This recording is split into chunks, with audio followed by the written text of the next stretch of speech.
I think so many women just get hard on themselves when they're stuck in this cycle. And then you try to be more strict with the diet. You, try to work out harder. And I have to tell you that so many women who are struggling with emotional eating, binge eating, food addiction, the binge purge cycle are actually very disciplined in other areas.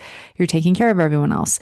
You're pushing through exhaustion. You're overachieving. You're staying productive no matter how exhausted you are. You're trying to plan everything perfectly. You're in the mentality of I'll start again on Monday or try again on Monday, but you feel out of control with food, your body, because emotional eating is not just a food problem. It is a nervous system dysregulation. It is an emotional coping pattern. It's a survival response because deep down your nervous system doesn't feel safe and you're seeking comfort.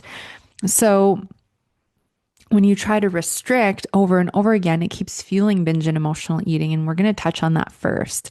Because one of the biggest lies that we've been taught as women is to eat less and exercise more. If you can just be more disciplined, you'll finally lose weight and stop emotionally eating. Okay.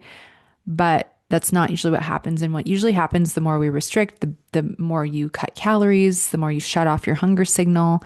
When you restrict and you cut out foods and you try to be good, you ignore your hunger. You're skipping the meals, right? You fast for longer. You're trying to white knuckle your cravings.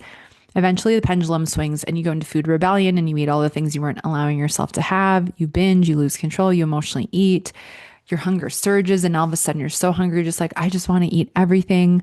You feel out of control. And then the shame cycle kicks in. And then you promise yourself that you'll be better tomorrow and that you'll try harder tomorrow, right? The diet starts tomorrow. I'll eat clean tomorrow. And this creates a cycle of emotional eating and restriction, or the binge restrict cycle. And this creates a biological deprivation response in your body, AKA puts you into fight or flight stress response.